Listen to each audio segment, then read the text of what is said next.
Are we even surprised anymore? At this point, if you're still shocked by the UFC's matchmaking, you haven't been paying attention. Once again, the UFC is prioritizing spectacle over sport, hype over hierarchy. And this time, it's featherweight champion Alexander Volkanovski caught in the middle of it.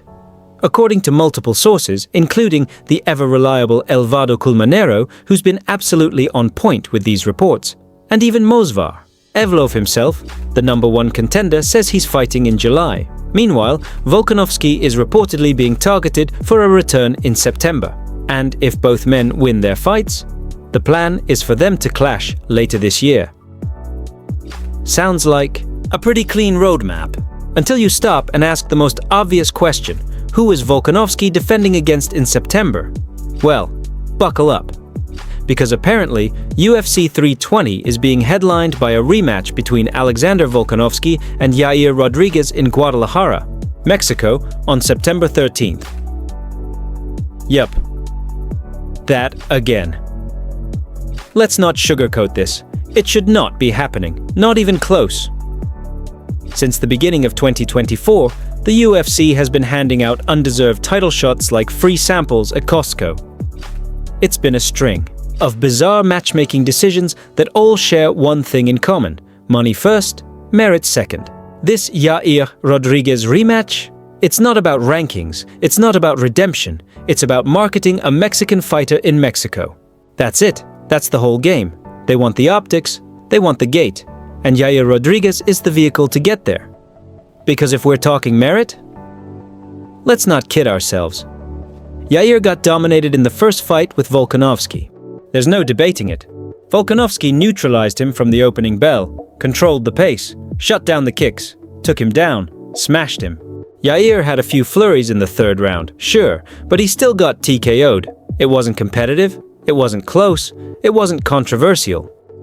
Since then, one decision win over an aging, undersized Patricio Pitbull, a guy making his featherweight debut and clearly past his prime. And then what? He gets submitted by Brian Ortega.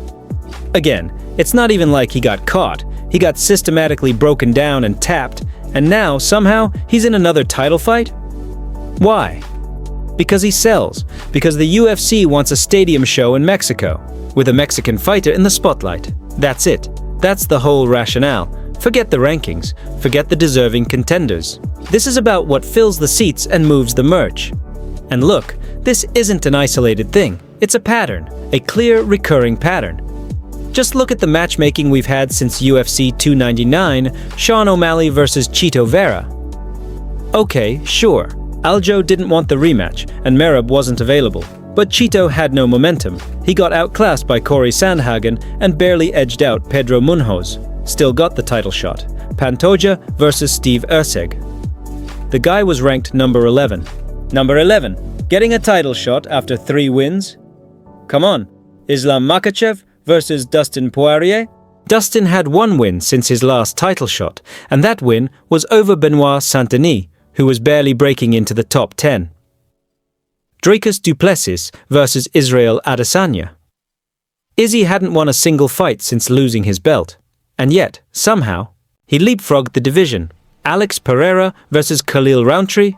Khalil was ranked number 8, had just beaten Anthony Smith, and suddenly gets a title shot over guys like Magomed Ankalaev and Jan Blachowicz. Raquel Pennington versus Juliana Peña? Peña's only case for a title shot was a fluke win over Amanda Nunes, and she already lost the rematch.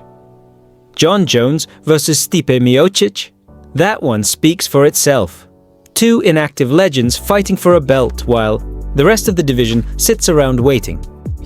Pantoja versus Kai Asakura. The guy was making his UFC debut. A title shot on your first night in the promotion, and now we're adding Volkanovski versus Yair 2 to that same list. And the person paying the price here? Mosvar Evloev. The guy has done everything right. He beat Aljamain Sterling. Yes, the same Aljo who was just bantamweight champ. He beat Arnold Allen, who was top 5. He beat Diego Lopez, who's becoming a fan favorite. And he beat Dan Ige, one of the toughest outs in the division. Even if some of those fights were close, Evloev won them all. That's what matters. He passed every test. He climbed the ladder. And yet, he's on the sidelines. Why? Because he doesn't sell tickets the way Yair does in Mexico?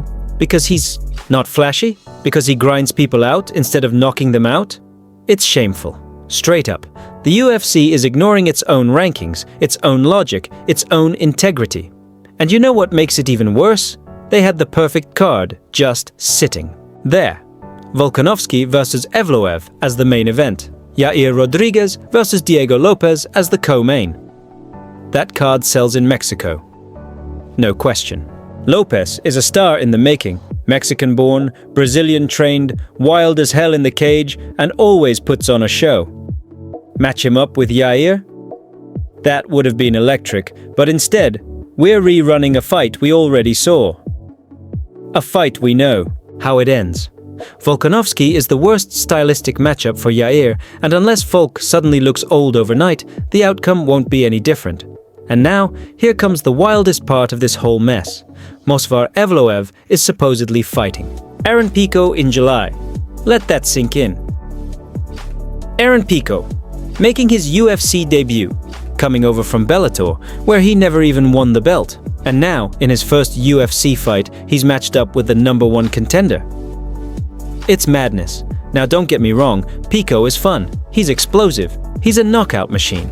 D1 wrestling background. Great athlete. He has the tools. But skipping the line to fight Evloev? That's not a reward. It's a setup.